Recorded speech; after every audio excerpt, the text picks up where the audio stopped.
అప్పులు తీర్చిన పరిష్కారం. సంజీవయ్యది సాధారణ కుటుంబం. ఆర్థిక పరిస్థితి అంతంత మాత్రమే.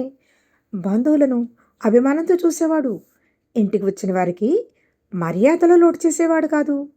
ఇల్లు కలకల్లాడుతూ ఉండేది. బంధువుల తాకిడితో ఆర్థిక పరిస్థితి వెలవెలా పోసాగింది. బంధువుల తాకిడి తగ్గించుకునేది ఎలాగా అని ఆలోచిస్తుంటే మిత్రుడు, చక్కని సలహాదారైన సులోచనే గుర్తుకు రావడంతో అతని ఇంటి వద్దకు వెళ్ళి తన ఇబ్బందులు, బంధువుల గురించి తెలియచెప్పాడు. అంతా విన్న సులోచనయ్య, అయితే బంధువులు మీ ఇంటికి రావడం తగ్గించాలి అంతే కదా అన్నాడు. అలాగని బంధువులను దూరం చేసుకోవడం కాదు, ఎవరిని నొప్పించకుండా పరిస్థితిని చక్కబెట్టాలి అని అన్నాడు సంజీవయ్య. సులోచనయ్య ఆలోచిస్తూ, నీవు బాగా అభిమానిస్తున్నావు, ఆదరిస్తున్నావు కనుకనే వస్తున్నారు. వారి అలవాట్లు, అవసరాలను ఏమైనా గమనించావా? ఆర్థిక పరిస్థితి ఎలా ఉంటుంది అని అడిగాడు. కొందరు ఆర్థికంగా బాగున్నారు, కొందరు పరిస్థితి అంతంత మాత్రమే.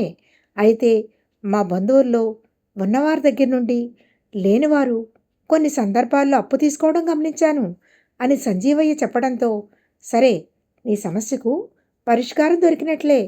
నేను చెప్పినట్లు నువ్వు చెయ్యాలి. ఇక ముందు బంధువులు అప్పులు ఇవ్వడం కానీ తీసుకోవడం కానీ నీ చేతుల మీదుగా జరిగేటట్టు చూడు అన్నాడు సులోచనయ్య. అయ్యో, మధ్యలో నాకెందుకు, తర్వాత ఇబ్బంది పడతాను, అప్పు తీర్చిన వారుంటే అన్నాడు సంజీవయ్య. నా మీద నమ్మకం ఉంటే నేను చెప్పినట్లు చెయ్యి అని అనటంతో సరే అన్నాడు సంజీవయ్య. బంధువులకు అప్పు ఇవ్వమని డబ్బు ఉన్నవారి నుండి తీసుకుని అవసరమైన వారందరికీ నీ చేతుల మీదుగా ఇప్పించు. నెల రోజుల తర్వాత కనిపించు అన్నాడు సులోచనయ్య. నెల తర్వాత సంజీవయ్య వచ్చి, నువ్వు చెప్పినట్లే అప్పులిప్పించాను.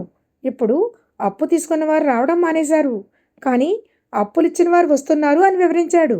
సరే, ఇప్పుడు అప్పు ఇచ్చిన వారు వచ్చినప్పుడు మరి కొంతమంది మన బంధువులు ఆర్థిక ఇబ్బందుల్లో ఉన్నారు, వారికి అప్పిచ్చే అవసరాలు మీరే తీర్చాలి అని ప్రాధేయపడు. వచ్చినప్పుడల్లా ఇదే పని చేస్తూ 10 రోజుల తర్వాత కనిపించు అని చెప్పి పంపాడు సులోచనయ్య. అతని సలహాను పాటించి 10 రోజుల తర్వాత వచ్చి, నువ్వు చెప్పినట్లే చేశాను. ఇప్పుడు అప్పు తీసుకున్నవారు, అప్పు ఇచ్చిన వారు పూర్తిగా రావడం మానేశారు. నా సమస్యకు పరిష్కారం దొరికింది, కానీ ఎందుకు మానేశారో అర్థం కావటం లేదు అన్నాడు సంజీవయ్య.